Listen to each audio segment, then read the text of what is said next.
bago pa lang maipasa yung magkaroon ng mga public cemetery sa buong Pilipinas, meron na kayo sa Manila.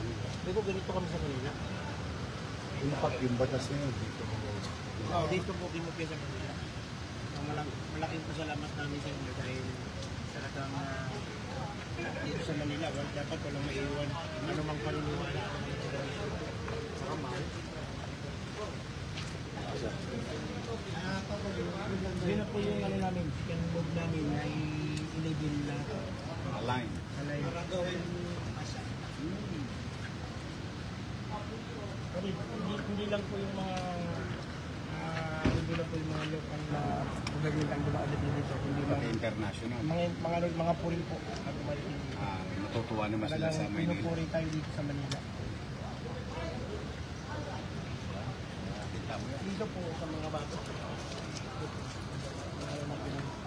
Kasi ito, hindi pa muna pinaano kasi ito, is pa rin natin. Ito, mga bago lang nakalibing kaya wala.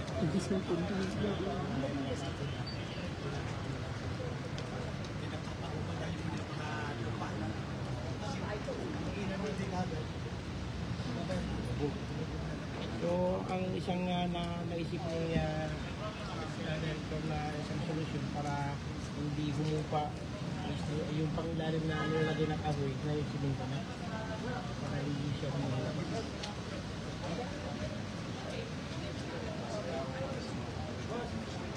Ano naman, nahilubos na nagpapasalamat sa inyo. Masaya mo pa. Dito yung prayer room, washroom, admin. Brother.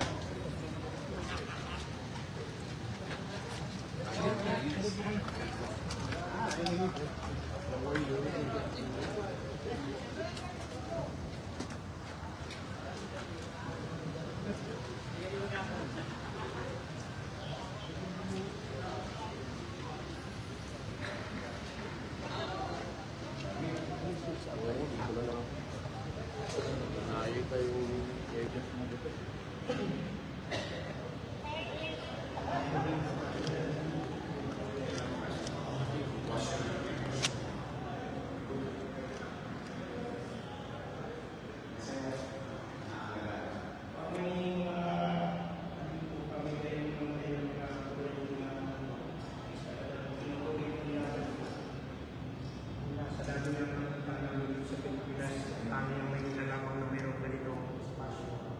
Talagang hindi lang yung spasyo na kung saan yung simple yung spasyo. Kasi meron naman sa palit, pero hindi dito. Meron naman sa mga pamilya, hindi dito. Secluded. Yun ang sinasabi ka din yan ng mga Korean. Secluded. Sabi ko, hindi naman local yung pang-opisyon sa talaga yung national. Actually, dinesign ko. Pakita. Pinaisip ko yun. Konting details lang, pero generally. Ngayon, sa araw na ito is 534. So, yun, ang mas nalagay sa mga yung mga pamilya ng naligid dahil tsaka hindi lang po kahirap sa kanila yung pagbisita sa kanilang mga pamilya. Maraming nalulungkot yun. Pasok nila dito. Prayer sila. Kasi alagaan mo lang. Alagaan mo lang. Para sa mga kapatid natin. O si Cap Freddy. Sir, Freddy Aguilar. Yan yung pangalan na sa Muslim. Abdul Farid. Saan yung kay Cap Freddy? Ito. Yung pangalan. Sir.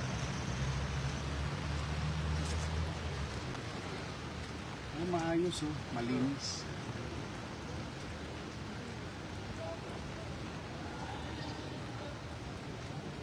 Yawan Diyos. Okay nang bala. Maraming salamat, Mayor. Ano na lang tayo, at least konting maintenance lang. Pero generally... Makakasa po kayong tuloy-tuloy yung pangangalaga. Para sa mga kapatid natin. Sige.